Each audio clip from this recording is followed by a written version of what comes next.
नमस्कार। देखिए, आज के इस वीडियो में हम लोग बहुत टॉपिक को समझेंगे जिसका नाम है जनगणना।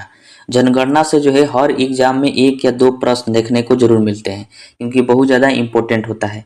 हम लोग जनगणना के साथ बहुत सारी चीज़ों को समझेंगे जैसे कि लिंगानुपात क्या होता है, साक्षरता दर क्या होता है, जनसंख्या घनत्व क्या होता है, इन सभी चीज़ों के बारे में पढ़ेंगे। अनुसूचित जनजाति क्या है, अनुसूचित जाति क्या है, इन सभी चीज़ों को हम लोग जो है विस्तार से समझेंगे। और आपको पता है कि लास्ट बार जो है 2011 में जनगणना हुआ था, तो उससे संबंधित जो है बहुत सारे आंकड़े पेश किए गए थे और उन्हीं आंकड़ों से जो है हर एग्जाम में प्रश्न जो है पूछा जाता है। लेकिन सभी आंकड़े जो है इम्पोर्टेंट नहीं होते हैं, उनमें से कुछ ही आंकड़े जो है इम्पोर्टेंट होते हैं जिनको याद करना होता है। मैं आपको वही बताऊंगा कि कौन कौन से आंकड़े जो है इम्पोर्टेंट है, किसको आपको ध्यान में रखना है, जिससे एग्जाम में पूछे जाने की संभावना है। और वीडियो के लास्ट में हम लोग जो है प्रीवियस ईयर क्वेश्चन का टेस्ट भी लगाएंगे जो कि विभिन्न तरह के एग्जामों में पूछा गया है। तो चलिए अब वीडियो को शुरू करते हैं। तो आइए हम सबसे पहले जनगणना के बारे में कुछ बेसिक जानकारी इकट्ठा कर लेते हैं। सबसे पहले समझते हैं कि जनगणना आखिर होता क्या है। तो देखिए, जब एक निश्चित समय अंतराल में किसी देश में जनसंख्या की आधिकारिक गणना की जाती है तो उसी को जो है जनगणना कहा जाता है। निश्चित समय अंतराल का मतलब एक निश्चित समय में जब पूरे देश की जनसंख्या की गणना किया जाता है, वो भी आधिकारिक तौर पर, मतलब आधिकारिक लेवल पर, तो उसी को जनगणना के नाम से जाना जाता है, यानी सेंसस कहा जाता है। भारत में प्रत्येक 10 वर्ष पर जनगणना होती है। वेरी वेरी इंपॉर्टेंट है, ध्यान रखना है कि प्रत्येक 10 वर्ष पर जनगणना की जाती है भारत में। उसी को दशकीय जनगणना कहा जाता है। लास्ट बार जो है 2011 में जनगणना हुआ था और 2021 में जनगणना होना था, लेकिन 2021 में जनगणना नहीं हुआ क्योंकि आपको पता है कि उस समय जो है कोरोना आ गया था, इस वजह से जनगणना नहीं हुआ। तो इन पॉइंटों को ध्यान में रखिएगा। उसके बाद देखिए कि भारत का जो संविधान है, उस संविधान में आर्टिकल 246 में जनगणना का जिक्र किया गया है। वेरी वेरी इंपॉर्टेंट है, ध्यान रखना है कि भारतीय संविधान के किस आर्टिकल में सेंसस का जिक्र है, यानी जनगणना का, तो आर्टिकल 246 में है। और जनगणना जो है यह संघ का विषय है। संघ के विषय पर केंद्र सरकार कानून बना सकती है, तो जनगणना से संबंधित जो भी कानून होगा वो कौन लाएगी? केंद्र सरकार, क्योंकि यह संघ का विषय होता है। और जनगणना का जिक्र जो है 7वीं अनुसूची में किया गया है, इसको भी ध्यान रखना है। यहाँ से 3 पॉइंट आपको ध्यान रखना है जो कि पूछा जाता है कि आर्टिकल 246 में जनगणना का जिक्र है और यह संघ का विषय है, उसके बाद यह 7वीं अनुसूची में है। ठीक है। भारत में जनगणना जो है वो जनगणना अधिनियम 1948 के तहत किया जाता है। ये जो है पूछा हुआ प्रश्न है कि भारत में जनगणना किस अधिनियम के तहत होता है, तो जनगणना अधिनियम 1948 के तहत। भारत में दशकीय जनगणना के संचालन गृह मंत्रालय द्वारा होता है। देखिए, जो जनगणना होता है वो कौन कराता है, तो हमारा जो गृह मंत्रालय है भारत का, वह कराता है। गृह मंत्रालय में एक टीम गठित किया जाता है जो कि जनगणना कराता है। और उस टीम का उच्चतम अधिकारी कौन होता है, तो महापंजीयक और जनगणना आयुक्त, यानी सेंसस कमिश्नर। तो महापंजीयन और जनगणना आयुक्त जो होते हैं, ये उस टीम का बहुत ऊंचा अधिकारी होते हैं, बहुत बड़ा लेवल के अधिकारी होते हैं। इसको ध्यान रखिएगा। भारत में जनगणना का जनक किसे माना जाता है, तो हेनरी वाल्टर को माना जाता है। किसको? हेनरी वाल्टर को भारत में जनगणना का जनक माना जाता है। ठीक है। तो ये सभी जो है बेसिक जानकारी है, इन सभी को ध्यान में रखिएगा। तो आइए हम जनगणना के इतिहास को समझते हैं क्योंकि इससे प्रश्न जो है पूछा जाता है एग्जाम में कि जनगणना का इतिहास क्या है। क्योंकि आज जो जनगणना होती है उसका इतिहास बहुत पहले से ही आ रहा है। जैसे कि मुगल काल में देखिए कि अबुल फजल द्वारा एक रचित ग्रंथ था जिसका नाम था आईने ए अकबरी। आईने ए अकबरी में जो है जनगणना का उल्लेख मिलता है जो कि मुगल काल का है, तो इसको ध्यान रखना है। फिर कौटिल्य का ही एक पुस्तक है जिसका नाम है अर्थशास्त्र, इसे आप जानते हैं, जो कि कौटिल्य ने लिखे थे। इसमें भी जो है जनगणना का उल्लेख मिलता है, कौटिल्य द्वारा किया गया था। फिर आधुनिक विश्व की बात करें, यानी मॉडर्न वर्ल्ड की, तो सर्वप्रथम जनगणना कराने का श्रेय जो है स्वीडन देश को जाता है। मतलब आधुनिक विश्व में सबसे पहले जनगणना किस देश में किया गया था, तो स्वीडन में किया गया था। कब हुआ था? 1749 ईस्वी में पहली बार जनगणना कराई गई थी स्वीडन देश में। वेरी वेरी इंपॉर्टेंट है, ध्यान रखिएगा। फिर देखिए कि विश्व में दशकीय जनगणना की शुरुआत 1790 में अमेरिका द्वारा किया गया था। दशकीय जनगणना का मतलब जो प्रत्येक 10 वर्ष पर होता है, उस जनगणना की शुरुआत सबसे पहले अमेरिका ने किया था। और कब किया था? तो 1790 में। ठीक है। इंग्लैंड में 1801 में जनगणना प्रारंभ हुई थी। वेरी वेरी इंपॉर्टेंट है, पूछा गया है ये प्रश्न कि इंग्लैंड में जनगणना कब प्रारंभ हुई थी? तो 1801 ईस्वी में प्रारंभ हुई थी। वही अगर आपसे पूछा जाए कि भारत में जनगणना की शुरुआत कब हुई थी, तो आपको ध्यान रखना है कि भारत में जनगणना की शुरुआत जो है ब्रिटिश शासनकाल के दौरान ही हो गया था। उस समय वायसराय थे लॉर्ड मेयो। तो लॉर्ड मेयो के कार्यकाल में ही सन 1872 में भारत में जनगणना की शुरुआत हो गई थी। ठीक है। वही अगर आपसे पूछे कि भारत में विधिवत जनगणना की शुरुआत कब हुई थी, मतलब नियमित एक नियम फिक्स कर दिया गया, एक टाइम फिक्स कर दिया गया कि इतने समय पर जो है जनगणना किया जाएगा। तो नियमित जनगणना की शुरुआत 1881 ईस्वी में किया गया था। और उस समय जो वायसराय थे लॉर्ड रिपन थे। लॉर्ड रिपन के कार्यकाल में ही भारत में विधिवत जनगणना की शुरुआत किया गया था 1881 ईस्वी से। और उस वक्त जनगणना आयुक्त कौन थे? जबकि 1881 में जब जनगणना हुआ तो आपको ध्यान रखना है डब्ल्यू.सी. प्लोडन थे। डब्ल्यू.सी. प्लोडन के देखरेख में ही 1881 में विधिवत जनगणना की शुरुआत किया गया था। ठीक है। और उसी समय से जो है भारत में कहा गया कि अब प्रत्येक 10 वर्ष पर जो है जनगणना होगी। और 1881 से ही भारत में अब प्रत्येक 10 वर्ष पर जनगणना की जाती है। तो देखिए कि सबसे पहले जो है 1881 ईस्वी में जनगणना हुआ था। फिर 10 बरस के बाद 1891 में जनगणना हुआ होगा। फिर 10 बरस के बाद 1901 में जनगणना। फिर 10 बरस बाद जाइए तो फिर 1911 में जनगणना। फिर 10 बरस बाद तो 1921 में जनगणना। फिर 10 बरस बाद 1931 में जनगणना होगा। इसी तरह करके 1941 में जनगणना और फिर 1951 में जनगणना। ठीक है। तो आपको ये ध्यान रखना है कि 1881 से ही प्रत्येक 10 बरस पर जनगणना होती है। अब देखिए कि स्वतंत्र भारत की पहली जनगणना कब हुई थी? तो 1951 ईस्वी में हुई थी। ये पूछा गया है कि स्वतंत्र भारत की पहली जनगणना कब किया गया था? तो 1951 ईस्वी में किया गया था। देखिए कैसे 1951 में, क्योंकि 1941 में जो है एक बार जनगणना किया गया होगा और 1947 में ही आपको पता है कि हमारा देश जो है आज़ाद हो गया। अब फिर अगली जनगणना 10 बरस बाद कब हुआ होगा? 1951 में। तो 1941 और 1951 के बीच 47 आएगा, तो यहीं पर हमारा देश आज़ाद हो गया। और उसी के 4 साल बाद जो है 1951 में जनगणना हुआ। तो ये स्वतंत्र भारत की पहली जनगणना हो गया, इसीलिए प्रश्न पूछा जाता है। और जब स्वतंत्र भारत की पहली जनगणना हो रहा था तो उस समय जनगणना आयुक्त कौन थे? तो R.A. गोपाल स्वामी। इसको ध्यान रखना है कि स्वतंत्र भारत की जो पहली जनगणना हुई थी उस समय जनगणना आयुक्त कौन थे? तो R.A. गोपाल स्वामी थे। ठीक है। देखिए जब भी किसी देश में जनगणना होती है तो हो सकता है कभी जनसंख्या बढ़ती दिखती है, कभी घटती दिखती है। तो भारत में भी ऐसा होता है। तो भारत में जब 1961 से 1971 में जनगणना हुआ तो उसमें देखा गया कि जनसंख्या वृद्धि दर जो है बहुत अधिक है, यानी बहुत तेजी से बढ़ा है 1961 से 1971 के बीच। और कितना बढ़ा था? तो 24.80%। इसलिए प्रश्न पूछा जाता है, ध्यान रखना है आपको कि किस वर्ष में जो है जनसंख्या वृद्धि दर भारत में सबसे अधिक बढ़ा? तो 1961 से 1971 के बीच। और कितना बढ़ा था? तो 24.80% बढ़ा था, ये पूछा गया है। 1921 में जनगणना में पहली बार जनसंख्या वृद्धि दर -0.31% यानी ऋणात्मक रही, इसलिए इसे महाविभाजक वर्ष कहा जाता है। देखिए जब 1921 में जनगणना हुआ तो उस समय देखा गया कि जनसंख्या बढ़ा नहीं है, जनसंख्या जो है वो घटा है।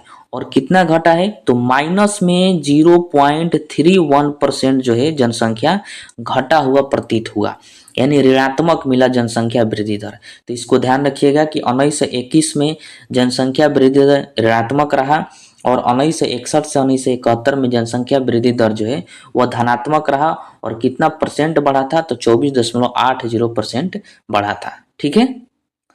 अब आइए हम 2011 की जनगणना के बारे में पढ़ते हैं, क्योंकि यही जो है लेटेस्ट जनगणना है। क्योंकि इसके बाद जो है 2021 में होना था लेकिन कोरोना के कारण नहीं हो पाया। तो ये इम्पोर्टेंट है, ध्यान रखिएगा। सबसे पहले ही आपसे प्रश्न पूछा जाएगा कि 2011 जनगणना की शुरुआत कब हुई थी, तो 1 अप्रैल 2010 से हुई थी। इम्पोर्टेंट है, इसको ध्यान रखिएगा कि 1 अप्रैल 2010 से 2011 जनगणना की शुरुआत हुई थी। ठीक है, 2011 की जो जनगणना है यह 15वीं नंबर की जनगणना थी, क्योंकि आपको पता है कि 1881 में दशकीय जनगणना की शुरुआत हुई थी और इसी समय से 10-10 वर्ष पर जनगणना होने लगा। तो जब 2011 में जनगणना हुआ तो यह जो है कुल 15वीं नंबर की जनगणना थी, 2011 की जनगणना। इसलिए प्रश्न पूछा जाता है कि 2011 की जनगणना जो है कौवीं नंबर की जनगणना थी, तो 15वीं नंबर की जनगणना थी। ठीक है, लेकिन वही कहे कि स्वतंत्र भारत की कौवीं नंबर की जनगणना थी, तो ध्यान रखिएगा 7वीं नंबर की जनगणना थी, क्योंकि आपको यह भी पता है कि 1951 में स्वतंत्र भारत की पहली जनगणना हुई थी और 10-10 बरस करके जब 2011 में जनगणना हुआ तो ये स्वतंत्र भारत से देखा गया तो ये 7वें नंबर की जनगणना थी। इसलिए भी प्रश्न पूछा जाता है कि 2011 की जनगणना स्वतंत्र भारत की कौवीं नंबर की जनगणना थी, तो 7वीं नंबर की जनगणना थी। इन सभी पॉइंट को ध्यान रखिएगा। यदि पूछे कि जनगणना 2011 का नारा क्या था, यानी आदर्श वाक्य क्या था, तो हमारी जनगणना हमारा भविष्य, यानी आवर सेंसस आवर फ्यूचर, ये जनगणना का जो है आदर्श वाक्य था। ठीक है, शुभंकर की बात करें तो प्रगणक शिक्षिका था, ये 2011 का शुभंकर था। जनगणना आयुक्त कौन थे उस समय, तो सी चंद्रमौली थे। वेरी वेरी इंपॉर्टेंट है, 2011 की जनगणना आयुक्त कौन थे, तो सी चंद्रमौली थे। 2011 की जनगणना में जो है कुल 29 प्रश्न पूछा गया था। कितना प्रश्न, 29। क्योंकि जब भी जनगणना होती है तो सरकारी स्कूल के टीचर हो गए, बहुत सारे कर्मचारी हो गए, वो जो है घर घर जाकर डाटा इकट्ठा करते हैं, तो उसमें बहुत सारे प्रश्न पूछा जाता है कि जैसे कि आपके घर में कितने लोग हैं, पुरुष कितने हैं, बच्चे कितने हैं, महिला कितनी है, आपके मकान का छत कैसा है, पक्का है कि कच्ची है, बहुत सारी चीज़ें पूछा जाता है। तो 2011 में 29 प्रश्न पूछे गए थे। तो ये सभी पॉइंट जो है इंपॉर्टेंट है, आपको ध्यान में रखना है। ठीक है, अब आइए हम जातिगत जनगणना के बारे में पढ़ते हैं, क्योंकि इससे भी एग्जाम में प्रश्न पूछा जाता है। सबसे पहला प्रश्न ये पूछा जाएगा कि भारत में पहली बार जातिगत जनगणना कब कराया गया था, तो वो आपको ध्यान रखना है 1931 ईस्वी में। सबसे पहले जातिगत जनगणना 1931 ईस्वी में भारत में कराया गया था। स्वतंत्रता के बाद जातिगत जनगणना की शुरुआत कब हुई थी, तो 29 जून 2011 को। ध्यान रखना है, ये स्वतंत्रता के बाद हुई थी, क्योंकि आपको पता है कि 2011 में जो है नॉर्मल जनगणना किया गया था और उसकी शुरुआत जो है 1 अप्रैल 2010 से हुआ था। कब हुआ था, 1 अप्रैल 2010 से सामान्य जनगणना की शुरुआत हुआ था। उसी वक्त जो है 29 जून 2011 को त्रिपुरा के संखोली नामक गांव से जो है जातिगत जनगणना की शुरुआत हुई थी और वह जो है सितंबर 2011 तक चला। मतलब 29 जून में 2011 में शुरू हुआ और सितंबर 2011 में ही जातिगत जनगणना खत्म हो गया। यानी लगभग 3 महीना तक जो है जातिगत जनगणना किया गया और 2011 में ही जो है सामान्य जनगणना भी हुआ था। तो इसको ध्यान रखिएगा। जो सामान्य जनगणना होती है वो जनगणना आयुक्त द्वारा संपन्न होती है, ये आपको पता है। लेकिन जो जातिगत जनगणना होती है वो ग्रामीण विकास मंत्रालय और योजना आयोग द्वारा संपन्न किया जाता है। वेरी वेरी इंपॉर्टेंट है कि जातिगत जनगणना किनके द्वारा होता है, तो ग्रामीण विकास मंत्रालय द्वारा और योजना आयोग द्वारा, जो कि वर्तमान में जो है नीति आयोग है, पहले योजना आयोग था। तो इन्हीं के द्वारा जो है जातिगत जनगणना संपन्न कराई जाती है। ठीक है, तो इतना पॉइंट ध्यान रखना है आपको। अब ये हम 2011 में जो जनगणना हुआ था और उसमें जो भी आंकड़े प्रस्तुत किए गए थे, उन सभी आंकड़ों के बारे में हम लोग समझते हैं कि उनसे प्रश्न कैसे पूछा जाता है।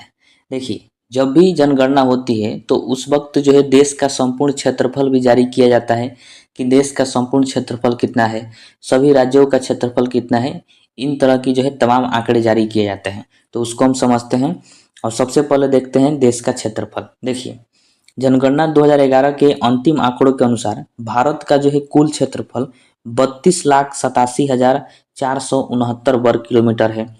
इसके अंतर्गत चीन के अवैध कब्जे वाला 37,555 वर्ग किलोमीटर क्षेत्र, पाकिस्तान के अवैध कब्जे वाला 78,114 वर्ग किलोमीटर क्षेत्र और पाकिस्तान द्वारा अवैध रूप से चीन को हस्तांतरित 5180 वर्ग किलोमीटर भारतीय क्षेत्र जो है शामिल है।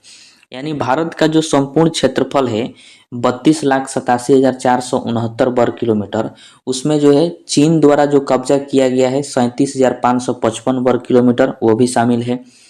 पाकिस्तान द्वारा जो कब्जा किया गया है 78,114 वो भी शामिल है। और पाकिस्तान जो है कब्जा करके चीन को जो दे दिया है 5180 वर्ग किलोमीटर, वो भी शामिल है। यानी सब मिलाकर जो है भारत का संपूर्ण क्षेत्रफल 32,87,469 वर्ग किलोमीटर है। ठीक है। भारत का न्यूनतम क्षेत्रफल वाला राज्य कौन सा है, तो वह है गोवा है। गोवा का जो है सबसे कम क्षेत्रफल है 3702 वर्ग किलोमीटर, तो इसको ध्यान रखिएगा।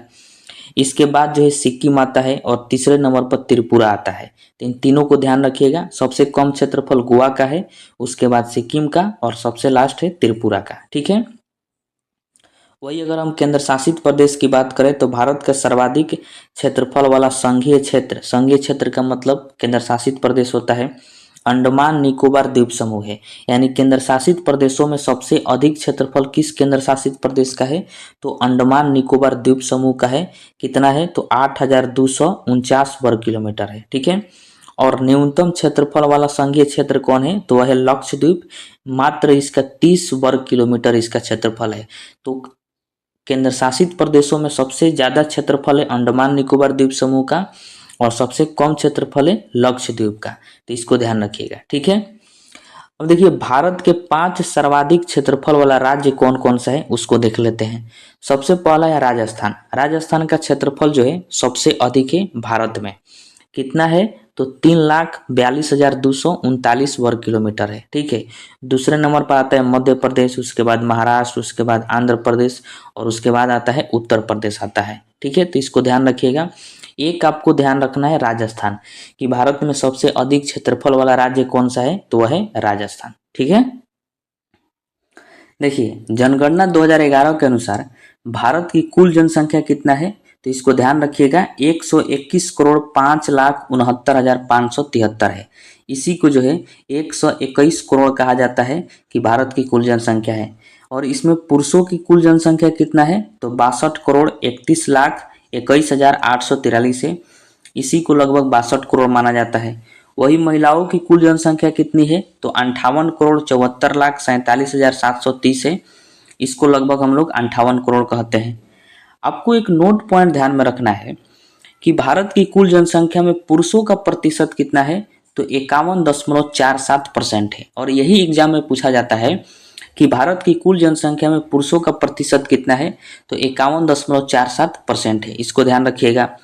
जबकि महिलाओं का प्रतिशत कितना है, तो 48.53% है। ठीक है। महिला जो है संख्या में 58 करोड़ है, लेकिन परसेंटेज में 48.53%। पुरुष संख्या में 62 करोड़ है, लेकिन परसेंटेज में 51.47%। इन पॉइंट को ध्यान रखिएगा। वही भारत की कुल जनसंख्या में देखा गया है कि 0 से 6 वर्ष के जो लोग हैं उनका प्रतिशत कितना है, तो 13.59% है। मतलब जो बच्चे हैं जो 6 वर्ष से कम के हैं उनका परसेंटेज है 13.59%। और जो 6 वर्ष से ऊपर के हैं 7, 8, 20, 50 उनका प्रतिशत जो है 86.41% है। तो ये दोनों पॉइंट को आपको ध्यान में रखना है। ठीक है। वही बात करें कि ग्रामीण जनसंख्या कितना है भारत में, तो 83.35 करोड़ है, यानी लगभग 83 करोड़ है। और वही शहरी जनसंख्या कितना है भारत में, तो 37.17 करोड़ है, यानी लगभग 37 करोड़ है। तो जितना भी हम आपको इम्पोर्टेंट बता रहे हैं इन सभी को ध्यान में रखिएगा, इसी से एग्जाम में प्रश्न पूछा जाता है। अब आइए हम देखते हैं कि भारत में कौन सा राज्य है जहाँ पर जनसंख्या सबसे अधिक है और कौन सा राज्य है जहाँ पर जनसंख्या सबसे कम है। तो देखिए सर्वाधिक राज्य में सबसे 1 नंबर पर आता है उत्तर प्रदेश। उत्तर प्रदेश में जो है जनसंख्या सबसे अधिक है। कितना जनसंख्या है, तो 19,98,12,341। ये उत्तर प्रदेश की जनसंख्या है, जो कि भारत में सबसे अधिक जनसंख्या वाला राज्य हो जाता है।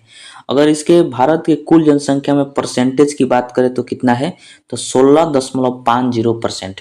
और आपको यही याद रखना है क्योंकि यही एग्जाम में पूछा जाता है कि उत्तर प्रदेश की जो है कुल जनसंख्या भारत के कुल जनसंख्या का कितना परसेंट है, तो 16.50% है। ठीक है।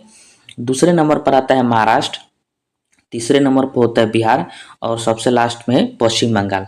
देखिए अगर आप पीसीएस लेवल की एग्जाम की तैयारी करते हैं तो उसमें जो है 4 वो ऑप्शन दे देता है और उसको कहता है कि आरोही क्रम में सजाइए या बढ़ते क्रम घटते क्रम, ऐसे प्रश्न पूछा जाता है।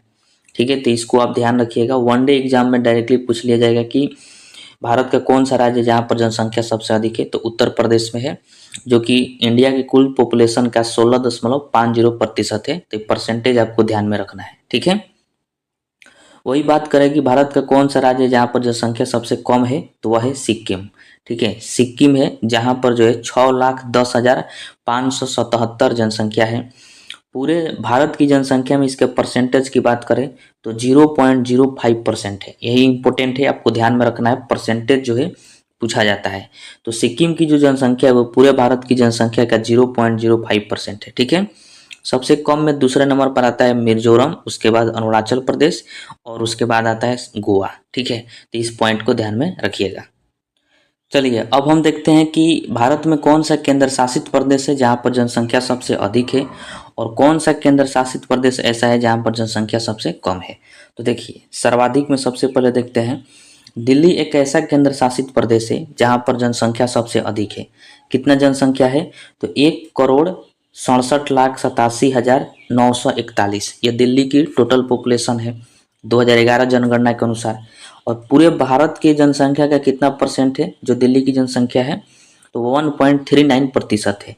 तो आपको परसेंटेज ध्यान में रखना है क्योंकि परसेंटेज पूछा जाएगा, यह आंकड़ा जो है नहीं पूछा जाता है। पूछा जाएगा कि दिल्ली की जो जनसंख्या है वो भारत की कुल जनसंख्या का कितना प्रतिशत है? तो 1.39% है।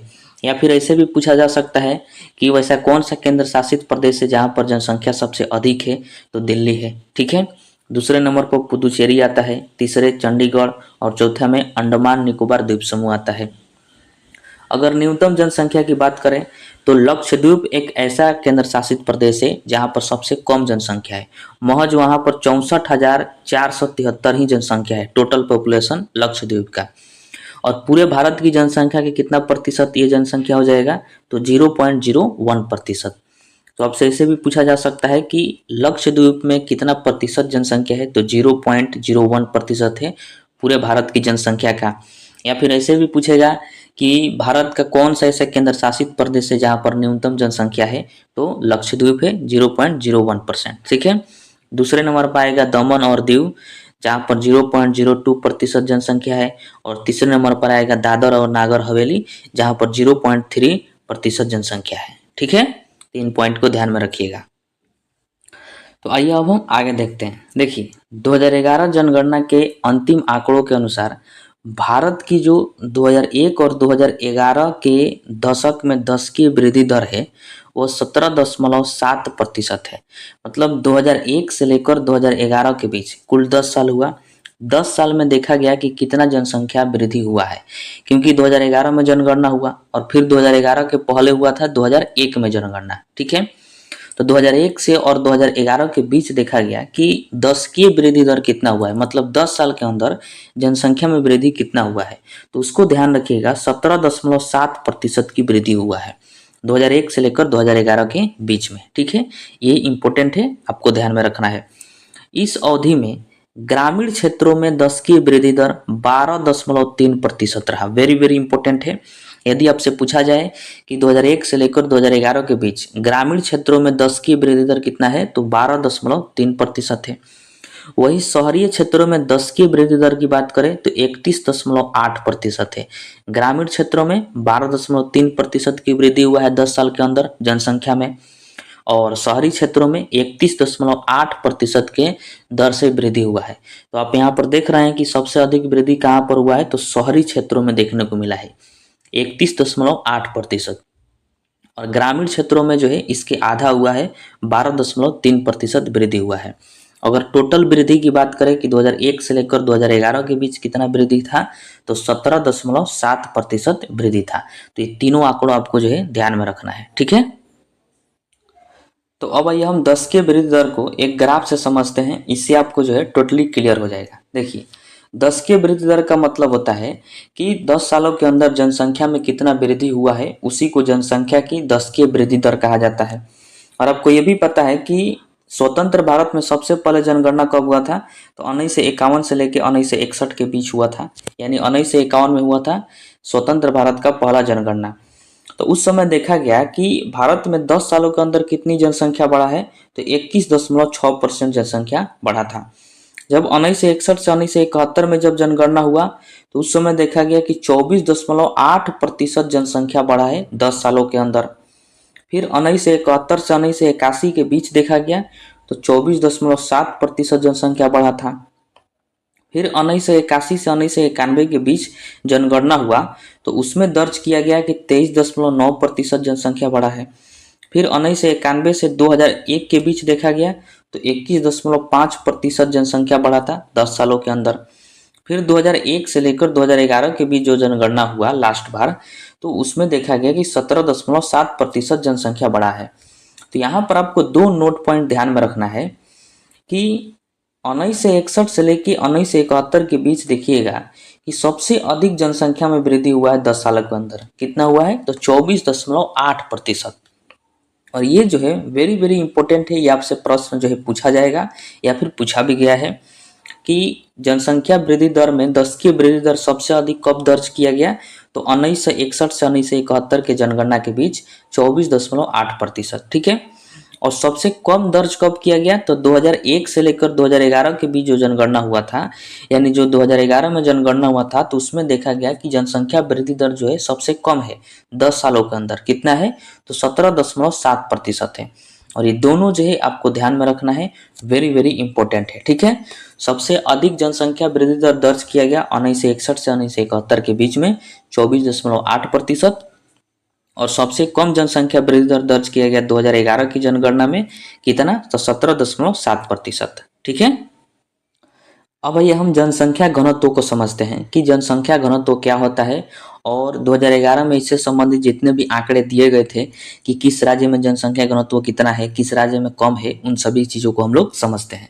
सबसे पहले हम समझते हैं कि आखिर जनसंख्या घनत्व क्या होता है। देखिए, अगर आप किसी पॉइंट को एक बिंदु मान लीजिए और उस बिंदु से आप 1 किलोमीटर ऊपर जाइए, 1 किलोमीटर उस बिंदु से नीचे आइए, फिर उसी बिंदु से 1 किलोमीटर दाएं जाइए और उसी बिंदु से 1 किलोमीटर बाएं जाइए, तो ये जो पूरा एरिया होगा इसी को कहा जाएगा 1 वर्ग किलोमीटर।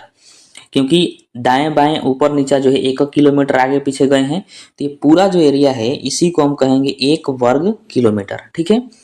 अब इस 1 वर्ग किलोमीटर एरिया में जितने लोग निवास करेंगे उन्हीं को कहा जाएगा कि जनसंख्या घनत्व इस क्षेत्र का उतना है। मान लेते हैं कि इस क्षेत्र में जो है 500 लोग निवास कर रहे हैं तो हम कहेंगे कि इस क्षेत्र का जो जनसंख्या घनत्व है वो 500 है।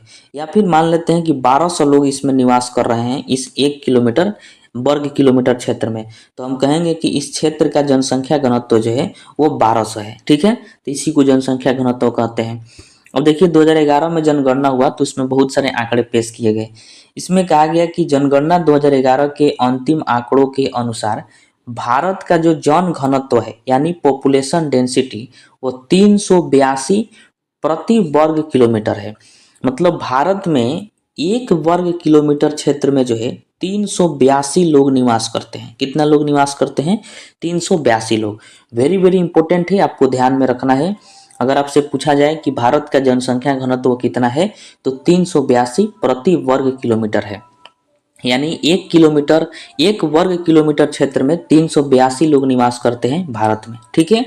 2001 की तुलना में इसमें 57 की वृद्धि हुई है।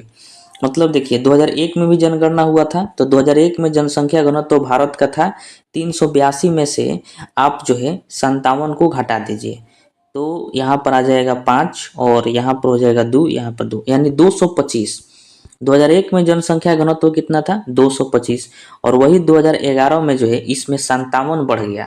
कितना बढ़ गया 57 और ये हो गया 382। यानी 2001 में जनसंख्या घनत्व भारत का 225 था और 2011 में जब जनगणना हुआ तो उस समय देखा गया कि जनसंख्या घनत्व 382 है। यानी कुछ जनसंख्या बढ़ा था, इस वजह से जनसंख्या घनत्व भी बढ़ गया। ठीक है। तो इस पॉइंट को ध्यान रखना है। आपसे पूछा जाएगा कि 2001 की तुलना में 2011 में जनसंख्या घनत्व में कितना वृद्धि हुआ है तो 57 वृद्धि हुआ है। कितना वृद्धि हुआ है 57। ठीक है। तो अब आइए हम समझते हैं कि किस राज्य में जनसंख्या घनत्व सबसे अधिक है और किस राज्य में जनसंख्या घनत्व सबसे कम है। तो देखिए इधर दिया है सर्वाधिक, मतलब ये सभी राज्यों में जनसंख्या घनत्व सबसे अधिक है, और इधर दिया है न्यूनतम, मतलब इन सभी राज्यों में जो है जनसंख्या घनत्व सबसे कम है। तो देखिए सर्वाधिक में देखते हैं तो सबसे अधिक जनसंख्या घनत्व किस राज्य में है? तो अपना राज्य बिहार में है। कितना है? 1106 है। वेरी वेरी इंपॉर्टेंट है, आपको ध्यान में रखना है। आपसे पहला प्रश्न यही पूछा जाएगा कि भारत के किस राज्य में जनसंख्या घनत्व सबसे अधिक है? तो वह है बिहार राज्य। यहाँ पर 1 वर्ग किलोमीटर क्षेत्र में 1106 लोग निवास करते हैं, यानी जनसंख्या घनत्व इसका क्या है? सबसे अधिक है। दूसरे नंबर पर आएगा पश्चिम बंगाल, जहां पर 1028 जनसंख्या घनत्व है। तीसरे नंबर पर आएगा केरल, जहां पर 860 है। और चौथे नंबर पर आएगा उत्तर प्रदेश, जहां पर 828 है। तो ये आपको सभी याद नहीं रखना है, महज आपको दो ही याद रखना है, एक राज्य बिहार और दूसरा पश्चिम बंगाल। ठीक है, बिहार में सबसे अधिक जनसंख्या घनत्व है और दूसरे नंबर पर पश्चिम बंगाल में है। न्यूनतम की बात करें तो सबसे कम जनसंख्या घनत्व अरुणाचल प्रदेश का है। कितना है? तो 17 है। यानी अरुणाचल प्रदेश के 1 वर्ग किलोमीटर क्षेत्र में महज 17 लोग ही निवास करते हैं। तो अरुणाचल प्रदेश का जनसंख्या घनत्व सबसे कम हो जाता है। दूसरे नंबर पर आएगा मिजोरम, जहां पर 52 जनसंख्या घनत्व है। तीसरे नंबर पर सिक्किम आएगा, जहां पर 86 है। और चौथे नंबर पर आएगा नागालैंड, जहां पर 119 है। ठीक है, यहाँ पर आपको 3 पॉइंट याद रखना है। सर्वाधिक में 1 नंबर में आएगा बिहार, दूसरे नंबर पर आएगा पश्चिम बंगाल, और न्यूनतम में यानी सबसे कम जनसंख्या घनत्व अरुणाचल प्रदेश में है, जहां पर 17 है। तो ये तीनों पॉइंट आपको ध्यान में रखना है, बाकी आप जो है उस पर ध्यान नहीं दीजिएगा। ठीक है, तो अब आइए हम देखते हैं कि भारत के किस केंद्र शासित प्रदेश में जनसंख्या घनत्व सबसे अधिक है और किस में जनसंख्या घनत्व सबसे कम है। तो देखिए, दिल्ली एक ऐसा केंद्र शासित प्रदेश है जहां पर जनसंख्या घनत्व सबसे अधिक है। कितना है? तो 11,320 है।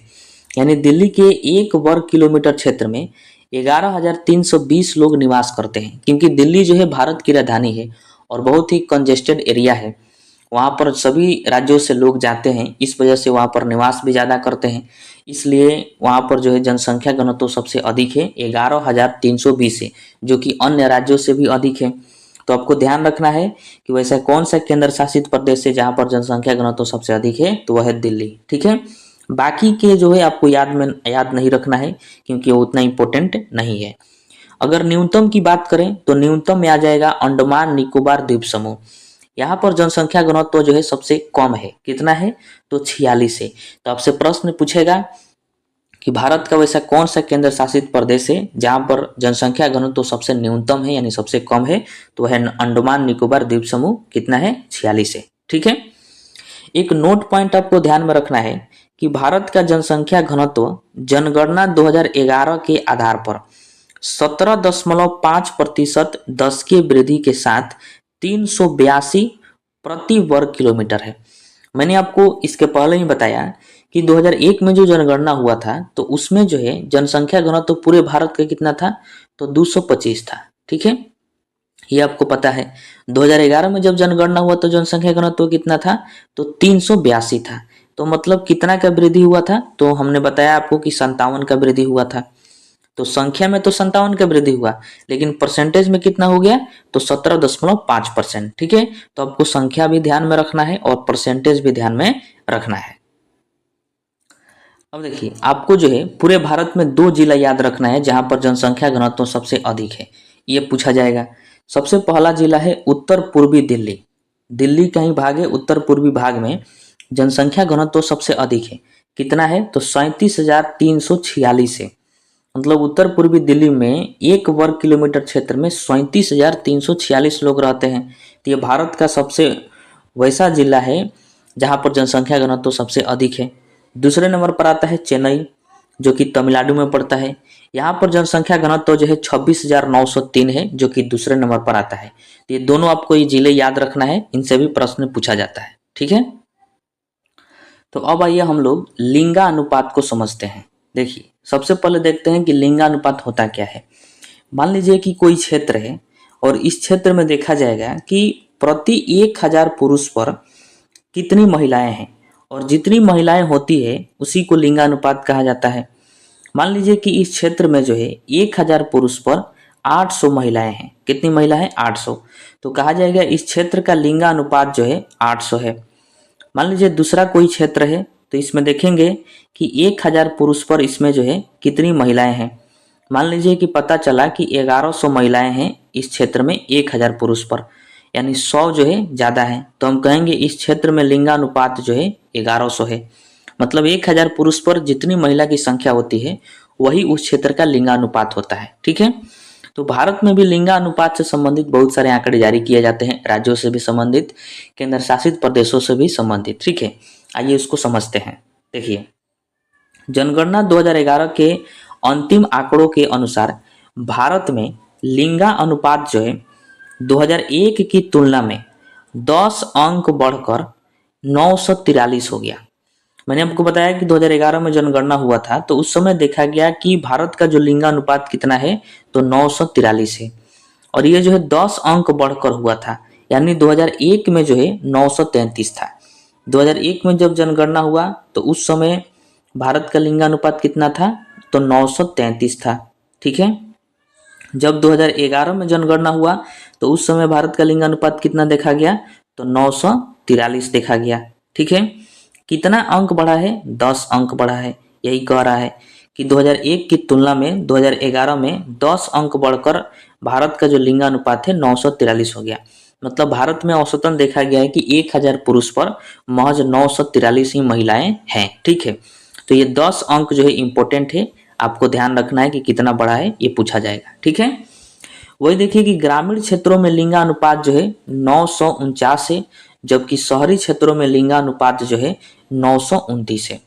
वेरी वेरी इंपॉर्टेंट है, ग्रामीण क्षेत्रों में 1000 पुरुष पर 949 महिलाएं हैं और शहरी क्षेत्रों में 1000 पुरुष पर 929 महिलाएं हैं। तो इन सभी पॉइंट को ध्यान में रखिएगा, पूछा जाता है। तो अब आइए हम समझते हैं कि भारत के किस राज्य में लिंगानुपात सबसे अधिक है और किस राज्य में लिंगानुपात सबसे कम है। देखिए, भारत का जो केरल राज्य है वहां पर लिंगानुपात जो है सबसे अधिक है। वेरी वेरी इंपॉर्टेंट है, आपसे पूछेगा प्रश्न कि भारत का कौन सा राज्य है जहां पर लिंगानुपात सबसे अधिक है, तो वह केरल राज्य है। कितना लिंगानुपात है, तो 1084 है।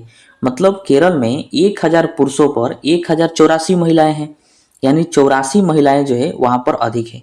ऐसा क्यों होता है, क्योंकि केरल में जो है पढ़े लिखे लोग ज़्यादा हैं, तो वह जो है पैकेज के चक्कर में विदेशों में भाग जाते हैं और वहीं पर जाकर बस जाते हैं, जिस वजह से महिलाओं की संख्या जो है केरल में अधिक हो गई है।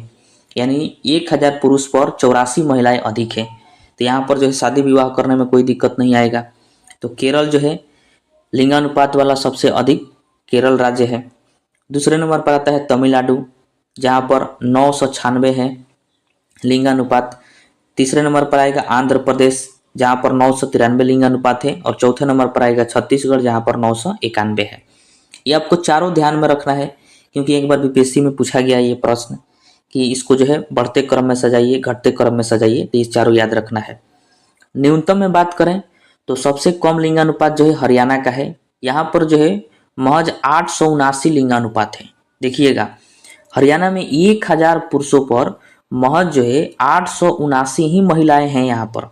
यानी हरियाणा में शादी विवाह करने में दिक्कत होगा, क्योंकि बहुत कम महिलाएं हैं 1000 पुरुषों पर, तो इसको ध्यान रखना है। दूसरे नंबर पर आएगा जम्मू कश्मीर, तीसरे नंबर पर सिक्किम और चौथे नंबर पर आएगा पंजाब, जहाँ पर 895 है। ठीक है, तो यहाँ पर 2 पॉइंट आपको ध्यान रखना है कि भारत का सर्वाधिक लिंगानुपात वाला राज्य कौन सा है, तो केरल है, 1084 है, ये आंकड़ा भी आपको ध्यान रखना है।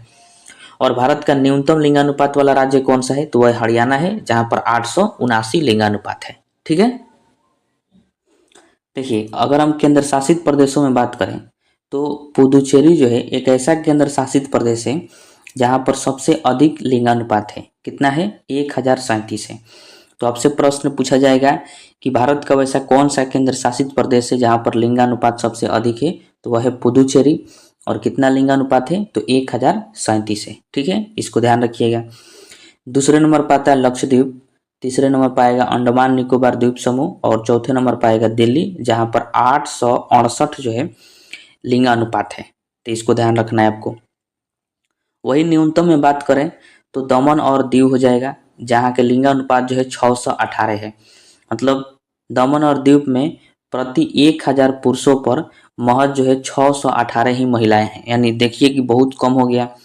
तो यहाँ से प्रश्न पूछा जाएगा कि भारत का वो कौन सा केंद्र शासित प्रदेश है जहाँ पर न्यूनतम लिंगानुपात है, तो दमन और दीव है। दूसरे नंबर पर आता है दादर और नागर हवेली, और तीसरे नंबर पर आता है चंडीगढ़। तो आपको यहाँ पर दो याद रखना है। एक तो पुदुचेरी जहाँ का लिंगानुपात सबसे अधिक है, एक केंद्र शासित प्रदेश है, 1037 लिंगानुपात है। और न्यूनतम याद रखना है दमन और दीव जहाँ पर 618 लिंगानुपात है, केंद्र शासित प्रदेश। ठीक है।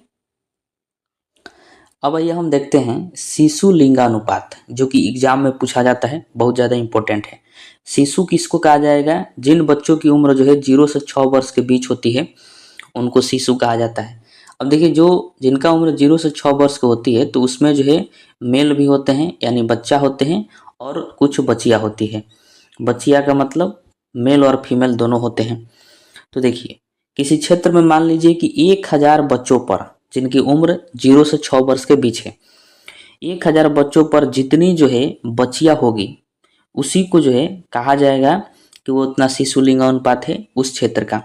मान लीजिए किसी क्षेत्र में 1000 बच्चे हैं जिनकी उम्र 0 से 6 वर्ष के बीच है, और उस क्षेत्र में जो है 972 बच्चियाँ है, तो हम कहेंगे उस क्षेत्र का जो शिशु लिंगानुपात है वो 972 है। सेम उसी तरह है जैसे हम लोग लिंगानुपात देख रहे थे। ठीक है। अब हम देखते हैं 4 राज्यों को जहाँ पर शिशु लिंगानुपात अधिक है, और 4 राज्य वैसे देखेंगे जहाँ पर शिशु लिंगानुपात कम है। पहला राज्य है अरुणाचल प्रदेश। अरुणाचल प्रदेश में शिशु लिंगानुपात जो है सबसे अधिक है। कितना है? 972। आपसे प्रश्न पूछा जाएगा कि भारत का वैसा कौन सा राज्य है जहाँ पर शिशु लिंगानुपात सबसे अधिक है, तो वह राज्य है अरुणाचल प्रदेश। कितना शिशु लिंगानुपात है? 972। मतलब अरुणाचल प्रदेश में 1000 बच्चों पर 972 ही बच्चियाँ है। ठीक है। दूसरे नंबर पर आ जाता है मेघालय जहाँ पर 970 शिशु लिंगानुपात है। तीसरे नंबर पर आएगा मिजोरम, चौथे नंबर पर आएगा छत्तीसगढ़। आपको एक ध्यान रखना है, अरुणाचल प्रदेश। ठीक है। न्यूनतम की बात करें तो वह राज्य हो जाएगा हरियाणा। हरियाणा में जो है शिशु लिंगानुपात सबसे कम है, 834 है। देखिए, जब शिशु लिंगानुपात ही कम हो जाएगा तो हम लोग राज्य में भी पढ़े थे लिंगानुपात कि हरियाणा में जो है लिंगानुपात सबसे कम है। तो जब शिशु लिंगानुपात ही कम होगा तो लिंगानुपात ऐसे ही कम हो जाएगा, तो हरियाणा ही दोनों में आ जाएगा। शिशु लिंगानुपात में सबसे कम हरियाणा, और ऐसे भी लिंगानुपात पूछे तो सबसे कम कौन हो जाता है? हरियाणा हो जाता है। दूसरे नंबर पर आएगा पंजाब, तीसरे नंबर पर जम्मू कश्मीर, और चौथे नंबर पर आएगा राजस्थान जहाँ पर शिशु लिंगानुपात जो है सबसे कम है। यहाँ पर आपको दो याद रखना है। पहला तो अरुणाचल प्रदेश वैसा राज्य है जहाँ पर शिशु लिंगानुपात सबसे अधिक है, 972 है। और न्यूनतम में बात करें तो हरियाणा है जहाँ पर शिशु लिंगानुपात सबसे कम है, 834 है। ठीक है। अब हम देखेंगे कि शिशु लिंगानुपात में केंद्र शासित प्रदेशों का क्या स्थान है। देखिए, जो अंडमान निकोबार द्वीप समूह केंद्र शासित प्रदेश है वहाँ पर शिशु लिंगानुपात सबसे अधिक है। कितना है? 968 है। इम्पोर्टेंट है, आपको ध्यान रखना है। पूछेगा कि वैसा कौन सा केंद्र शासित प्रदेश है जहाँ पर शिशु लिंगानुपात सबसे अधिक है, तो अंडमान निकोबार द्वीप समूह है। इसके पहले हम लोग राज्यों को देखे थे, अब ये केंद्र शासित प्रदेश है। दूसरे नंबर पर पुदुचेरी है जहाँ पर 967 शिशु लिंगानुपात है। तीसरे नंबर पर केंद्र शासित प्रदेश जो है दादर और नागर हवेली है जहाँ पर 926 है। और चौथे नंबर पर लक्षद्वीप है जहाँ पर 911 है। ठीक है। न्यूनतम में बात करें तो दिल्ली एक ऐसा केंद्र शासित प्रदेश है जहाँ पर जो है शिशु लिंगानुपात बहुत कम है। कितना है? तो 871 है। दूसरे नंबर पर आता है चंडीगढ़, तीसरे नंबर पर आता है दमन और दीव। यहाँ पर भी आपको 2 पॉइंट ध्यान में रखना है। पूछेगा कि सर्वाधिक शिशु लिंगानुपात वाला केंद्र शासित प्रदेश कौन है, तो अंडमान निकोबार द्वीप समूह है जहाँ पर 968 है। और न्यूनतम शिशु लिंगानुपात वाला केंद्र शासित प्रदेश कौन है, तो वह दिल्ली है जहाँ पर जो है 871 लिंगानुपात है, शिशु लिंगानुपात। ठीक है। अब आइए हम साक्षरता दर को समझते हैं। साक्षरता दर जो है इंपॉर्टेंट है, इससे भी एग्जाम में प्रश्न पूछा जाता है।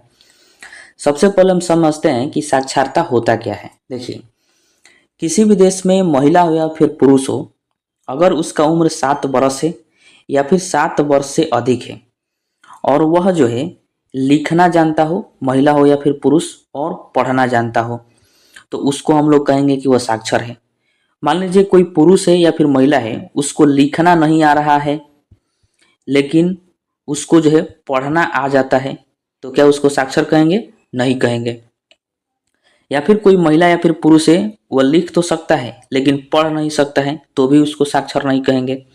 यानी उसको दोनों आना चाहिए, लिखना और पढ़ना दोनों, कुछ भी लिख ले कुछ भी पढ़ ले तब उसको साक्षर कहा जाएगा।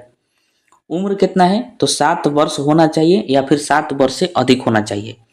ध्यान रहे 7 वर्ष से कम नहीं होना चाहिए, 7 वर्ष हो या फिर 7 वर्ष से अधिक हो, लिखना पढ़ना दोनों जानता हो तब उसको हम लोग साक्षर कहेंगे, अन्यथा उसको साक्षर नहीं कहेंगे। उसी को साक्षरता दर कहा जाता है। अब देखिए साक्षरता दर से संबंधित जो है बहुत सारे आंकड़े पेश किए गए 2011 में। आइए उसको हम एक एक करके समझते हैं।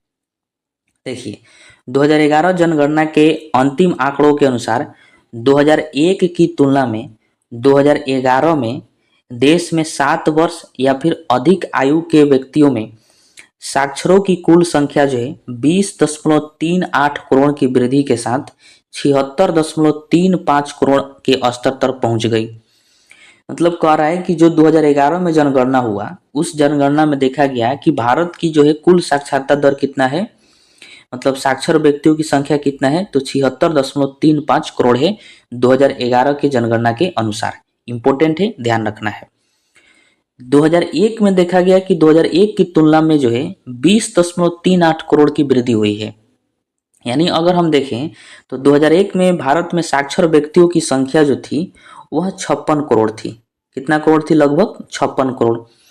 2011 में जब जनगणना हुआ तो 20 करोड़ बढ़ गया, तो 56 और 20 कितना हो जाएगा, 76 करोड़।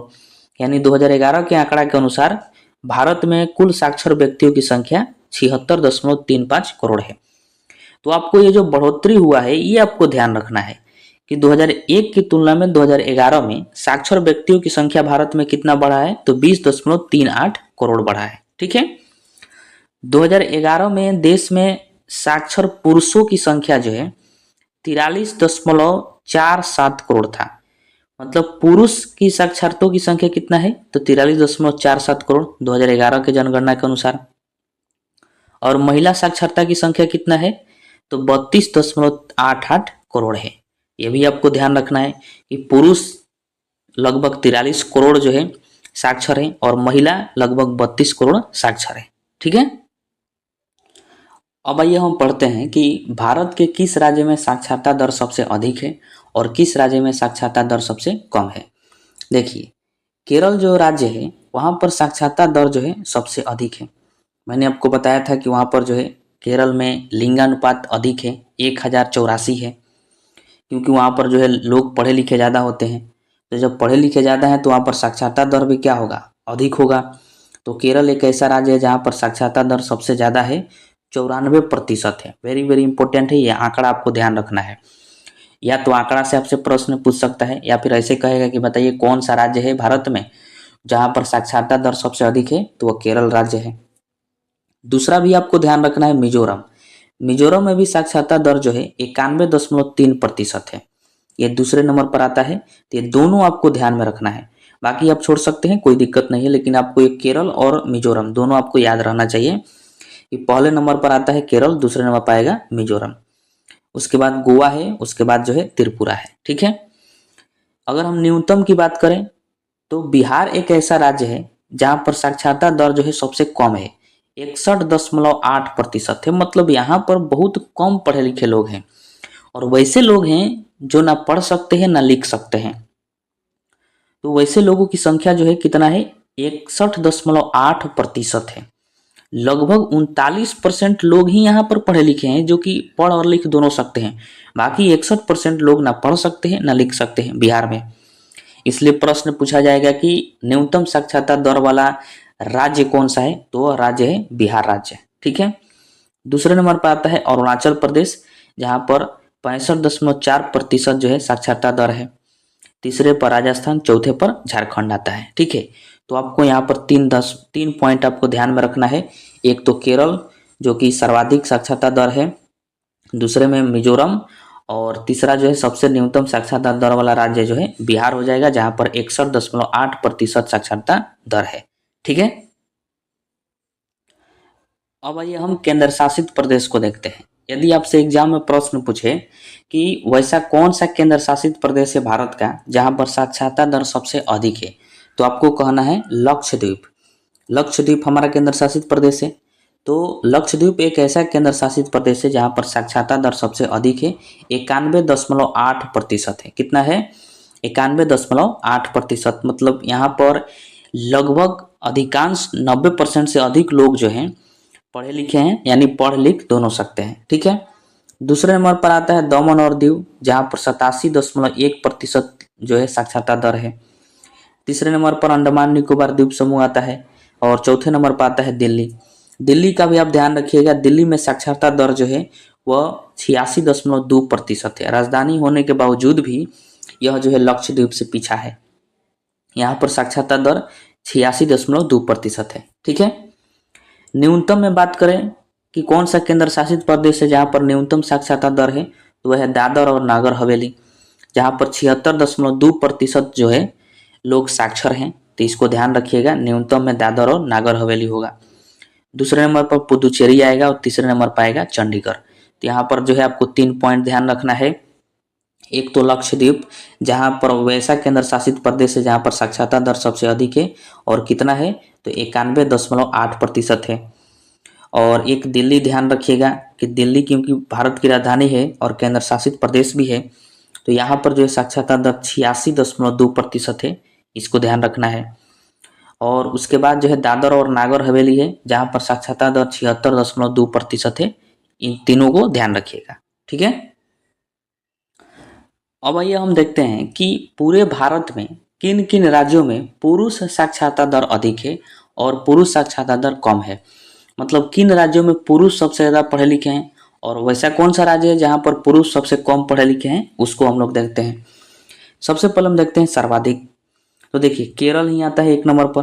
केरल एक ऐसा राज्य है जहाँ पर पुरुष साक्षरता दर अधिक है, मतलब केवल पुरुष ज़्यादा पढ़े लिखे हैं। मैंने पहले ही से आपको बताते आ रहा हूँ। यहाँ पर पुरुष साक्षरता दर जो है सबसे अधिक है, 96.1% है। यानी यहाँ के पुरुष जो है बहुत अधिक पढ़े लिखे हैं। तो केरल आपको ध्यान रखना है। दूसरे नंबर पर आता है मिजोरम, जहाँ पर पुरुष साक्षरता दर जो है 93.3% है। उसके बाद आता है गोवा, जहाँ पर 92.2% है पुरुष साक्षरता दर। और उसके बाद आता है त्रिपुरा। ठीक है। तो आपको ध्यान रखना है कि केरल एक ऐसा राज्य है जहाँ पर पुरुष साक्षरता दर सबसे अधिक है, 96.1% है। ठीक है। न्यूनतम की बात करें तो बिहार आएगा 1 नंबर पर। बिहार एक ऐसा राज्य है जहाँ पर पुरुष साक्षरता दर सबसे कम है, 71.2% है, जो कि केरल से कम हो गया। तो बिहार एक ऐसा राज्य है जहाँ पर पुरुष साक्षरता दर क्या है, सबसे कम है। यानी यहाँ के पुरुष जो है उतना पढ़े लिखे नहीं है। उसके बाद आएगा अरुणाचल प्रदेश, जहाँ पर 72.2% जो है पुरुष साक्षरता दर है। उसके बाद आंध्र प्रदेश और सबसे लास्ट है मेघालय। ठीक है। तो यहाँ पर आपको 2 पॉइंट ध्यान में रखिएगा कि केरल एक ऐसा राज्य है जहाँ पर पुरुष साक्षरता दर सबसे अधिक है, 96.1% है। और बिहार एक ऐसा राज्य है जहाँ पर पुरुष साक्षरता दर सबसे कम है, 71.2% है। ठीक है। देखिए लक्षद्वीप जो है ये एक ऐसा केंद्र शासित प्रदेश है जहाँ पर पुरुष साक्षरता दर सबसे अधिक है।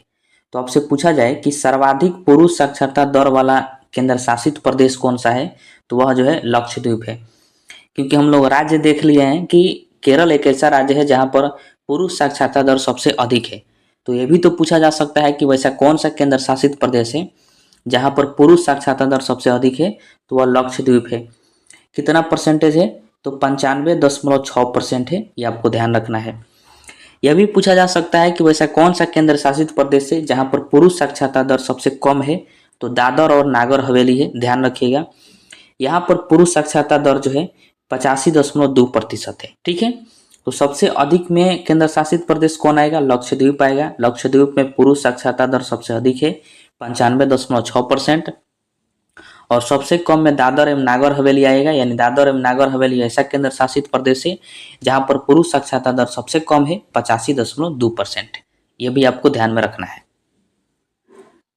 अब आइए हम देखते हैं कि किस राज्य में महिला साक्षरता दर अधिक है और किस राज्य में महिला साक्षरता दर कम है।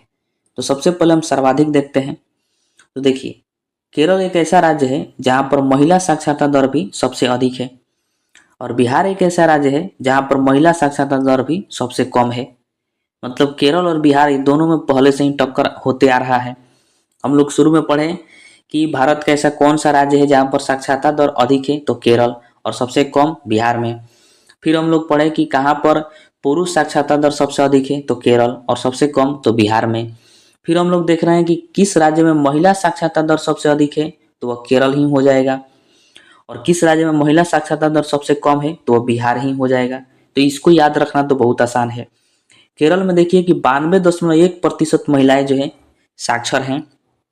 वही बिहार में देखिए कि 51.5% महिलाएं जो हैं केवल साक्षर हैं, तो बहुत कम है। तो इनको याद रखना जो है आसान है, और इसको आप याद रखिएगा, ठीक है। दूसरे नंबर पर आता है मिजोरम। मिजोरम में जो है 89.3% महिलाएं जो है साक्षर है। उसके बाद गोवा आएगा, उसके बाद जो है त्रिपुरा आएगा। सबसे कम में यानी न्यूनतम में जो है दूसरे नंबर पर राजस्थान आएगा। यहाँ की महिलाएं जो है 52.1% महिलाएं ही साक्षर हैं। उसके बाद झारखंड, और उसके बाद आएगा जम्मू एंड कश्मीर, जो कि केंद्र शासित प्रदेश है, तो इसको ध्यान रखिएगा, ठीक है। देखिए, अगर आपसे पूछा जाए कि वैसा कौन सा केंद्र शासित प्रदेश है जहाँ पर महिला साक्षरता दर अधिक है, तो आपको ध्यान रखना है वह जो है लक्षद्वीप है। कौन सा है? लक्षद्वीप। या फिर वैसा कौन सा केंद्र शासित प्रदेश है जहाँ पर महिला साक्षरता दर सबसे कम है, तो वह दादर और नागर हवेली है, जहाँ पर 64.3% जो है महिला साक्षरता दर है, और लक्षद्वीप में 87.9% जो है महिला साक्षरता दर है। याद करिए कि इसके पहले हम लोग पढ़े थे कि वैसा कौन सा केंद्र शासित प्रदेश है जहाँ पर पुरुष साक्षरता दर सबसे अधिक है, तो हम लोग लक्षद्वीप ही पढ़े थे, और पुरुष साक्षरता दर सबसे कम किस में था, तो दादर और नागर हवेली में था। तो ठीक उसी प्रकार जो है महिला साक्षरता दर भी इसी दोनों में है। सबसे अधिक लक्षद्वीप में महिला साक्षरता दर भी अधिक है, और पुरुष साक्षरता दर भी अधिक है। और दूसरे जो है दादर और नागर हवेली में महिला साक्षरता दर भी सबसे कम है, और पुरुष साक्षरता दर भी सबसे कम है। तो इसको ध्यान में रखिएगा, ठीक है। अब आइए हम अनुसूचित जातियों को समझते हैं, जिसको जो है शेड्यूल कास्ट कहा जाता है। शॉर्ट में इसी को एसएससी के नाम से जाना जाता है। इससे संबंधित 2011 में बहुत सारे आंकड़े पेश किए गए, आइए उनको समझते हैं। और जो है इम्पोर्टेंट है, इसे एग्जाम में प्रश्न पूछा जाता है। देखिए, जनगणना 2011 के अंतिम आंकड़ों के अनुसार देश में अनुसूचित जातियों की व्यक्तियों की कुल संख्या जो है 20.14 करोड़ है। वेरी वेरी इंपॉर्टेंट है। 2011 में जो जनगणना हुआ उसमें देखा गया कि अनुसूचित जातियों की संख्या कितना है देश के अंदर, तो लगभग 20 करोड़ है। एक्यूरेट डाटा आपको ध्यान रखना है, 20.14 करोड़, ठीक है। 2001 से 2011 के दौरान देश में अनुसूचित जातियों की दशकीय वृद्धि, मतलब 10 साल में वृद्धि दर जो है 20.8% रही। यह भी इंपॉर्टेंट है। 2001 से लेकर 2011 तक देखा गया कि अनुसूचित जातियों की संख्या में जो है वो 20.8% की वृद्धि हुई है। कितना की वृद्धि हुई है? 10 सालों में 20.8% की वृद्धि दर्ज किया गया है 2011 के जनगणना में, ठीक है।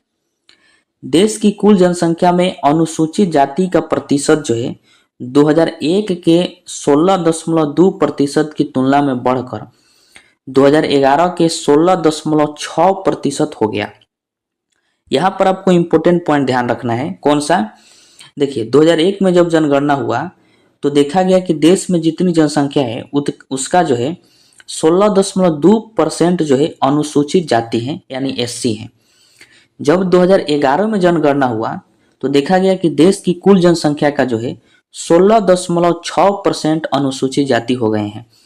यानी लगभग देखा जाए कि बढ़ोतरी कितना हुआ है 10 सालों में, तो हम कह सकते हैं कि 0.4% की वृद्धि हुआ है। 2001 में था 16.2%, और 2011 में कितना हो गया? 16.6%, यानी 0.4% की वृद्धि हुआ है। तो ये इंपॉर्टेंट है, आपसे कहेगा प्रश्न कि अनुसूचित जातियों की संख्या में 2001 के मुकाबले 2011 में कितना परसेंट का वृद्धि देखा गया है, तो 0.4% का वृद्धि देखा गया है, ठीक है। ये आपको ध्यान रखना है। 2011 में अनुसूचित जातियों का जो है लिंगानुपात की बात करें तो 945 के स्तर पर है। मतलब 1000 अनुसूचित जाति के जो पुरुष हैं उन पर जो है 945 महिलाएं हैं। कितनी महिलाएं हैं? 945। तो ये भी आपको ध्यान में रखना है। तो ये सारे बात जो है आपको ध्यान में रखना है। अब आइए हम आगे बढ़ते हैं। अब आइए हम समझते हैं कि भारत के किस राज्य में अनुसूचित जाति की संख्या अधिक है और किस राज्य में अनुसूचित जाति की संख्या कम है। तो देखिए, भारत का जो राज्य उत्तर प्रदेश है, उत्तर प्रदेश में अनुसूचित जाति की संख्या जो है सबसे अधिक है। कितना है? तो 4.14 करोड़ है। लगभग 4 करोड़ जो है जनसंख्या है उत्तर प्रदेश में अनुसूचित जातियों की। ठीक है। दूसरे नंबर पर आता है पश्चिम बंगाल है, जहां पर 2.15 करोड़ अनुसूचित जाति के लोग रहते हैं। वही बिहार में जो है तीसरे नंबर पर आता है, यहाँ पर जो है 1.66 करोड़ जो है अनुसूचित जाति के लोग रहते हैं। और चौथे नंबर पर आएगा तमिलनाडु। न्यूनतम की बात करें तो मिजोरम एक ऐसा राज्य है जहां पर बहुत कम अनुसूचित जाति के लोग रहते हैं, महज 1218 हैं। इसलिए यह आंकड़ा जो है बहुत इंपॉर्टेंट है, ये पूछा जाएगा एग्जाम में, आपको ध्यान रखना है कि वैसा कौन सा राज्य है जहां पर अनुसूचित जाति की संख्या जो है सबसे कम है। तो वह राज्य जो है मिजोरम राज्य है, जहां पर महज 1218 2011 के जनगणना के अनुसार महज 1218 ही अनुसूचित जाति के लोग हैं। ठीक है। दूसरे नंबर पर आएगा मेघालय, तीसरे नंबर पर गोवा और चौथे नंबर पर सिक्किम आएगा। ठीक है। तो आपको उत्तर प्रदेश ध्यान रखना है, उसके बाद जो है आपको मिजोरम ध्यान रखना है। ठीक है। देखिए, यदि आपसे प्रश्न पूछा जाए कि भारत में वैसा कौन सा राज्य है जहां पर अनुसूचित जाति का प्रतिशत सबसे अधिक है, तो ध्यान रखिएगा वह राज्य जो है पंजाब है। याद करिए, इसके पहले हम लोग पढ़े कि उत्तर प्रदेश एक ऐसा राज्य था जहां पर अनुसूचित जाति की संख्या अधिक थी, जनसंख्या अधिक थी। लेकिन वैसा कौन सा राज्य जहां पर प्रतिशत अधिक है अनुसूचित जाति की, तो वह पंजाब है। कितना प्रतिशत है? तो 31.9%। ठीक है। तो प्रतिशत में पंजाब एक नंबर पर आएगा और जनसंख्या में अनुसूचित जाति की जनसंख्या में जो है उत्तर प्रदेश एक नंबर पर आएगा। वही देखिए कि न्यूनतम अनुसूचित जाति प्रतिशतता वाला राज्य जो है मिजोरम है। यानी मिजोरम एक ऐसा राज्य है जहां पर अनुसूचित जाति का प्रतिशत जो है सबसे कम है। कितना प्रतिशत है? तो 0.1% है। याद करिए, मिजोरम के बारे में हम लोग पढ़े थे कि मिजोरम में अनुसूचित जाति की संख्या जो है सबसे कम है और उसका प्रतिशत भी सबसे कम है मिजोरम में ही। ठीक है। तो इसको ध्यान रखिएगा। देश के संघीय क्षेत्रों में, संघीय क्षेत्र का मतलब होता है केंद्र शासित प्रदेश, देश के संघीय क्षेत्रों में सर्वाधिक अनुसूचित जाति जनसंख्या दिल्ली में है। यह भी इंपॉर्टेंट है। अगर आपसे पूछा जाए कि वैसा कौन सा केंद्र शासित प्रदेश है जहां पर अनुसूचित जाति की संख्या अधिक है, तो वह दिल्ली है। यहाँ पर लगभग 28 लाख जो है अनुसूचित जाति के लोग रहते हैं दिल्ली में। ठीक है। सर्वाधिक अनुसूचित जाति प्रतिशतता चंडीगढ़ में है। जनसंख्या में तो दिल्ली हो जाएगा केंद्र शासित प्रदेश, लेकिन अगर प्रतिशतता में सबसे अधिक तो चंडीगढ़ हो जाएगा। यहाँ पर लगभग 18.9% जो है अनुसूचित जाति के लोग रहते हैं। तो ये सभी पॉइंट आपको ध्यान में रखना है। अब आइए हम अनुसूचित जनजातियों के बारे में समझते हैं, जिनको शेड्यूल्ड ट्राइब्स कहा जाता है। शॉर्ट में इसी को एसटी के नाम से जाना जाता है। देखिए, जनगणना 2011 के अंतिम आंकड़ों के अनुसार देश में अनुसूचित जनजातियों की व्यक्तियों की कुल संख्या 10.43 करोड़ है। यानी जो 2011 में जनगणना हुआ तो उसमें देखा गया कि देश में अनुसूचित जनजातियों की संख्या कितना है, तो 10.43 करोड़ है। यही आंकड़ा आपको ध्यान में रखना है, वर्तमान में इससे पूछा जाएगा। ठीक है। 2001 से 2011 के दौरान देश में अनुसूचित जनजातियों की दशकीय वृद्धि दर 23.7% रही। देखिए, 2001 में जनगणना हुआ, फिर 2011 में जनगणना हुआ, 10 वर्ष बाद। इन 10 वर्षों में देखा गया कि देश में अनुसूचित जनजाति कितना बढ़े हैं, तो 23.7% की वृद्धि हुई है उनकी जनसंख्या में। ठीक है। यह ध्यान रखिएगा। देश की कुल जनसंख्या में अनुसूचित जनजाति का प्रतिशत 2001 के 8.2% की तुलना में बढ़कर 2011 के 8.6% हो गया। मतलब देखिए, ये आंकड़ा आपको ध्यान रखना है। क्या है कि 2001 में जब जनगणना हुआ तो देखा गया कि अनुसूचित जनजातियों की संख्या देश की कुल जनसंख्या के कितना परसेंट है, तो 8.2% है। फिर जब 2011 में जनगणना हुआ तब देखा गया कि अनुसूचित जनजातियों की संख्या देश में कितना है कुल जनसंख्या का, तो 8.6% हो गया है। यानी कुछ ना कुछ बढ़ा है। तो कितना परसेंट बढ़ा है 10 सालों में, तो देखिए 8.2 से हुआ है 8.6, यानी 0.4% बढ़ा है।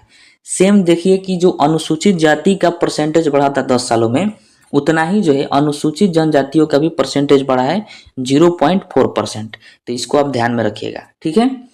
2011 में अनुसूचित जनजातियों का लिंगानुपात जो है 990 है। कितना है? 990। यानी प्रति 1000 अनुसूचित जनजाति पुरुष पर 990 महिलाएं हैं। ये होता है लिंगानुपात। तो इसको भी ध्यान रखिएगा, ठीक है। तो अब आइए हम देखते हैं कि भारत के किस राज्य में अनुसूचित जनजातियों की संख्या सबसे अधिक है और किस राज्य में सबसे कम है। तो देखिए, भारत का जो मध्य प्रदेश राज्य है, मध्य प्रदेश में अनुसूचित जनजातियों की संख्या सबसे अधिक है। कितना है? तो 1.53 करोड़ है, ठीक है। वेरी वेरी इंपॉर्टेंट है, ये आपको ध्यान रखना है कि भारत का मध्य प्रदेश एक ऐसा राज्य है जहां पर अनुसूचित जनजातियों यानी शेड्यूल्ड ट्राइब्स की संख्या जो है सबसे अधिक है। 1.53 करोड़ है, लगभग 1.5 करोड़ है, ठीक है। दूसरे नंबर पर आता है महाराष्ट्र। महाराष्ट्र में जो है 1.05 करोड़ जो है अनुसूचित जनजातियों की संख्या है। तो ये दोनों आपको ध्यान में रखना है, ये दोनों ये जो है याद रखिएगा। उसके बाद उड़ीसा आता है और उसके बाद जो है राजस्थान आता है। न्यूनतम की बात करें कि सबसे कम जनसंख्या कहाँ पर है, तो वह राज्य है गोवा। गोवा में अनुसूचित जनजातियों की संख्या जो है सबसे कम है, 1.49 लाख है, यानी लगभग 1.5 लाख संख्या है गोवा में अनुसूचित जनजातियों की, ठीक है। उसके बाद जो है सिक्किम है, जहाँ पर लगभग 2 लाख जनसंख्या है अनुसूचित जनजातियों की। उसके बाद उत्तराखंड है और उसके बाद जो है हिमाचल प्रदेश है। तो आपको यहाँ पर जो है 3 पॉइंट ध्यान में रखना है कि मध्य प्रदेश एक ऐसा राज्य है जहाँ पर अनुसूचित जनजातियों की संख्या सबसे अधिक है, लगभग 1.5 करोड़ है। उसके बाद महाराष्ट्र है, यहाँ पर जो है लगभग 1 करोड़ है। और न्यूनतम में गोवा है, जहाँ पर जो है अनुसूचित जनजातियों की संख्या 1.49 लाख है, यानी लगभग 1.5 लाख है, ठीक है। देखिए, अगर आपसे पूछा जाए कि भारत के किस राज्य में अनुसूचित जनजातियों का प्रतिशत सबसे अधिक है, तो ध्यान रखिएगा मिजोरम में। कहाँ पर? मिजोरम में जो है अनुसूचित जनजातियों का प्रतिशत सबसे अधिक है और वो कितना है? तो 94.4%। वेरी वेरी इंपॉर्टेंट है, यह आंकड़ा आपको ध्यान रखना है। यदि आपसे प्रश्न पूछा जाए कि भारत के किस राज्य में अनुसूचित जनजातियों की संख्या अधिक है, तो मैंने आपको अभी बताया मध्य प्रदेश में। लेकिन वही पूछे कि किस राज्य में अनुसूचित जनजातियों का प्रतिशत सबसे अधिक है, तो वह राज्य हो जाता है मिजोरम। कितना परसेंटेज है? तो 94.4%, ठीक है। देश के संघीय क्षेत्रों में, संघीय क्षेत्र का मतलब केंद्र शासित प्रदेश, संघीय क्षेत्रों में सर्वाधिक अनुसूचित जनजाति की संख्या दादर और नागर हवेली में है, जो कि 1.79 लाख है। मतलब पूछा जाए कि भारत के किस केंद्र शासित प्रदेश में अनुसूचित जनजातियों की संख्या सबसे अधिक है, तो दादर और नागर हवेली। तो इससे 3 तरह से आपसे प्रश्न पूछ सकता है। एक पूछेगा कि भारत के किस राज्य में सबसे अधिक जो है अनुसूचित जनजाति के लोग रहते हैं, तो वह मध्य प्रदेश, मैंने आपको बताया। फिर आपसे पूछा जाएगा कि बताइए कि भारत के किस राज्य में अनुसूचित जनजातियों का प्रतिशत सबसे अधिक है, तो वह राज्य हो जाएगा मिजोरम, जहाँ पर 94.4% है। तीसरा प्रश्न से पूछेगा कि भारत के किस केंद्र शासित प्रदेश में अनुसूचित जनजातियों की संख्या सबसे अधिक है, तो दादर और नागर हवेली में। कितना है? लगभग 1.79 लाख है, ठीक है। सर्वाधिक अनुसूचित जनजाति प्रतिशतता लक्षद्वीप में है, यह भी इंपॉर्टेंट है।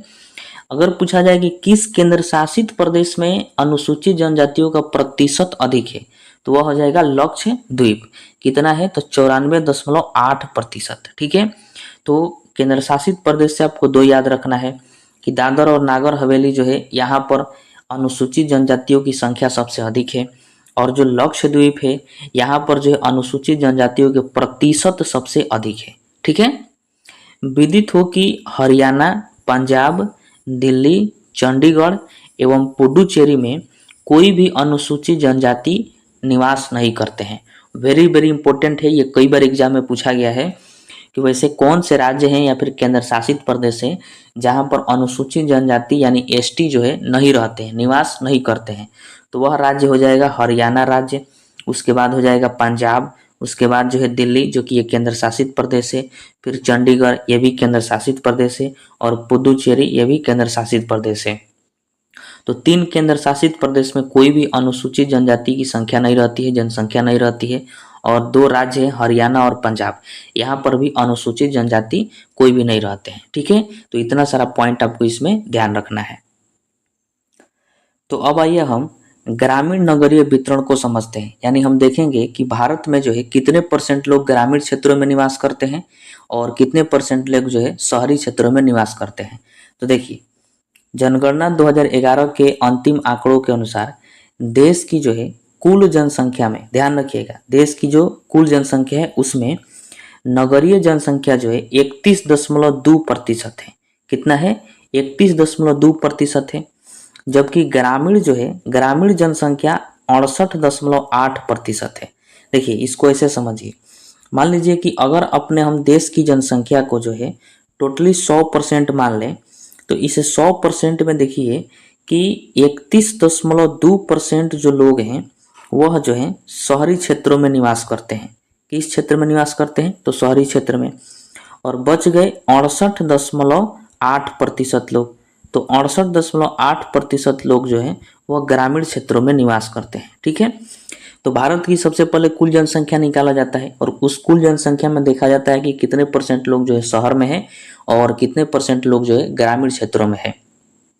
तो हम टोटल जनसंख्या को अगर 100% मान ले तो उसमें से 31% लोग जो है शहरी क्षेत्रों में रहते हैं और लगभग जो है 68% लोग जो है वो ग्रामीण क्षेत्रों में रहते हैं। क्योंकि देश में दो ही तरह से लोग रह सकते हैं, एक शहर में और एक ग्रामीण क्षेत्रों में। तो यह आंकड़ा आपको ध्यान में रखना है।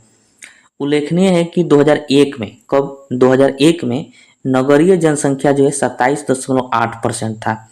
ये जो आंकड़ा है ये 2011 का आंकड़ा है, लेकिन 2001 में देखा गया कि जो नगरीय जनसंख्या है मतलब शहर में 27.8 है और 2011 में कितना है? 31.2 है। इसका मतलब जो है 4% नगर में जनसंख्या बढ़ा है। फिर ग्रामीण जनसंख्या देखिए कि 72.2% था 2001 में, जबकि 2011 में जो जनगणना हुआ उसमें जो है 68.8% है। इसका मतलब है कि 2001 में 72 था ग्रामीण जनसंख्या और 2011 में 68.8% हो गया। इसका मतलब क्या हुआ कि 4% इसमें जो है घट गया। ठीक है, तो इस आंकड़ा को आप ध्यान रखिएगा कि 2001 में शहरी जनसंख्या यानी नगरीय जनसंख्या जो है 27.8 था, वही 2011 में नगरीय जनसंख्या 31.2% हो गया। 2001 की बात करें तो ग्रामीण जनसंख्या जो है वो 72.2% था, वही 2011 में जो है ग्रामीण जनसंख्या 68.8% हो गया। इस बात को ध्यान में रखिएगा। तो अब आइए हम समझते हैं कि ग्रामीण जनसंख्या से और शहरी जनसंख्या से जो है ऐसे प्रश्न जो है पूछा जा सकता है। देखिए, सर्वाधिक नगरीय जनसंख्या वाला राज्य कौन सा है? तो महाराष्ट्र है।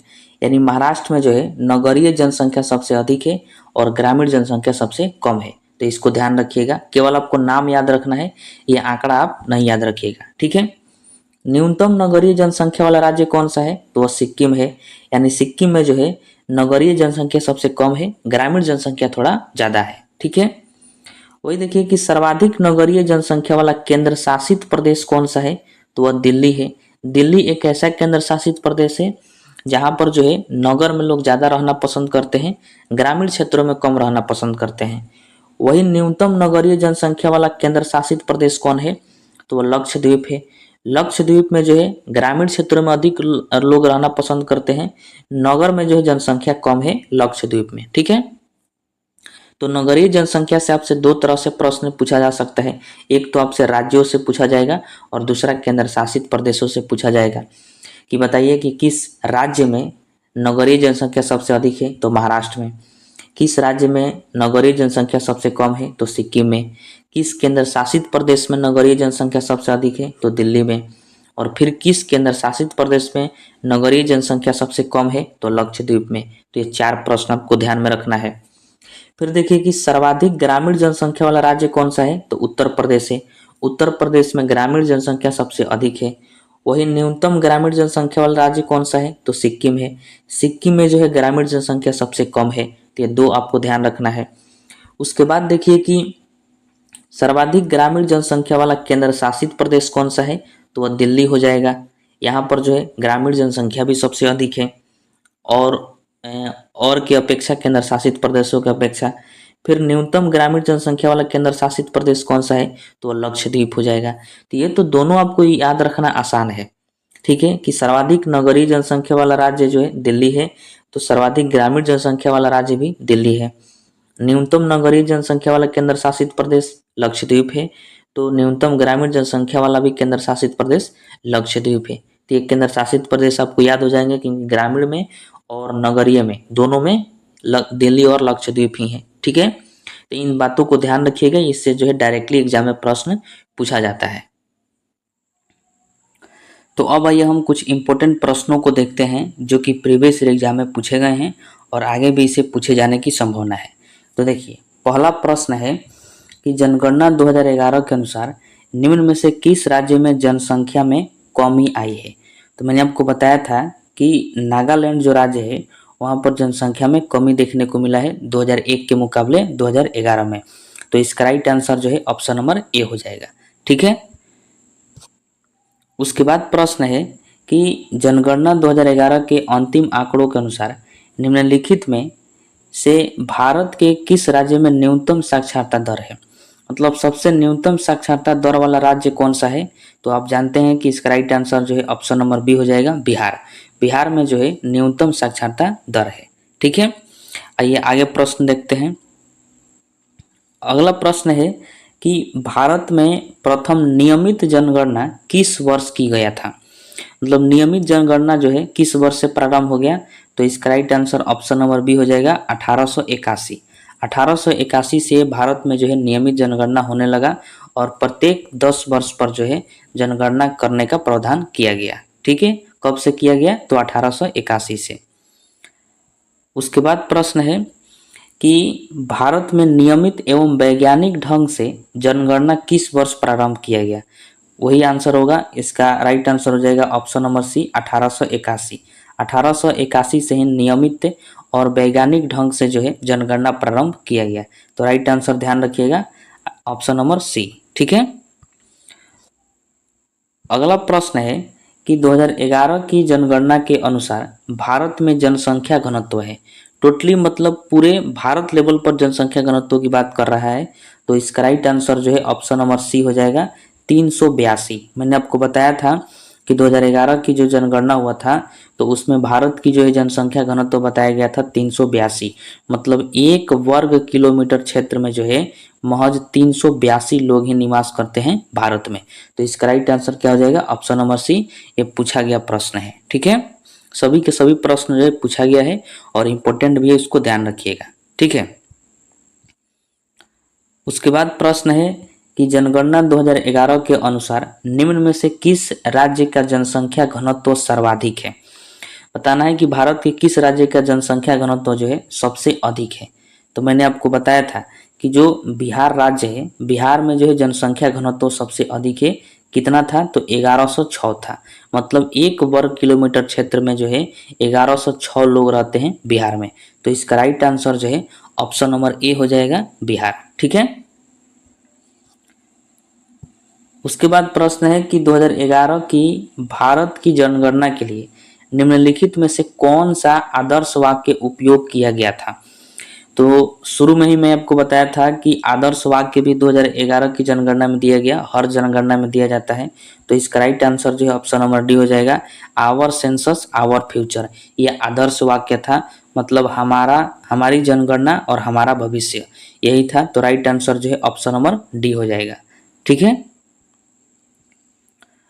अगला प्रश्न है कि जनगणना 2011 के अनुसार निम्नलिखित में से किस में जनसंख्या घनत्व सबसे कम है। जनसंख्या घनत्व सबसे अधिक किस में है, तो बिहार में है। और सबसे कम किस में है, तो इसका राइट आंसर जो है ऑप्शन नंबर ए हो जाएगा, उत्तर प्रदेश। उत्तर प्रदेश में जो है जनसंख्या घनत्व सबसे कम है और बिहार में जनसंख्या घनत्व सबसे ज़्यादा है। ये आप पढ़ चुके हैं। ठीक है, अगला प्रश्न है कि 2011 की जनगणना के अनुसार भारत की जनसंख्या विश्व की जनसंख्या का कितना प्रतिशत है। तो आप जो है शुरू में ही पढ़ चुके हैं कि जो भारत की कुल पॉपुलेशन है वो विश्व की कुल पॉपुलेशन का कितना प्रतिशत है। तो इसका राइट आंसर जो है ऑप्शन नंबर ए हो जाएगा, 17.31%। हालांकि मैंने आपको जो है 17.5% बताया था। तो यहाँ पर ऑप्शन में जो है एक तो ऑप्शन दिया है 18.5%, एक ऑप्शन दिया है 19.5% और एक ऑप्शन दिया है 18.9%। तो ये तीनों नहीं हो सकता है, यहाँ पर हो जाएगा 17.31%। तो इसका right answer option number A हो जाएगा। ठीक है। उसके बाद प्रश्न है कि विश्व जनसंख्या दिवस उस दिन की याद में मनाया जाता है जब विश्व की जनसंख्या अनुमानतः 5 अरब हो गई थी, वह दिन है। तो देखिए इसका राइट आंसर जो है ऑप्शन नंबर ए हो जाएगा 11 जुलाई, क्योंकि 11 जुलाई को जो है जनसंख्या दिवस मनाया जाता है। विश्व जनसंख्या दिवस क्यों मनाया जाता है? क्योंकि 1987 में 11 जुलाई 1987 में जो है पूरे विश्व की जो जनसंख्या है वो 5 अरब हो गई थी। इसी के उपलक्ष्य में जो है 11 जुलाई 1987 से प्रत्येक वर्ष जो है विश्व जनसंख्या दिवस के रूप में मनाया जाता है। तो यहाँ से भी आपको दो प्रश्न ध्यान में रखना है कि पूरे विश्व की 5 अरब जनसंख्या कब हो गई थी? तो 11 जुलाई 1987 में हुई थी। और वो भी विश्व जनसंख्या दिवस कब मनाया जाता है? तो 11 जुलाई को मनाया जाता है। ठीक है।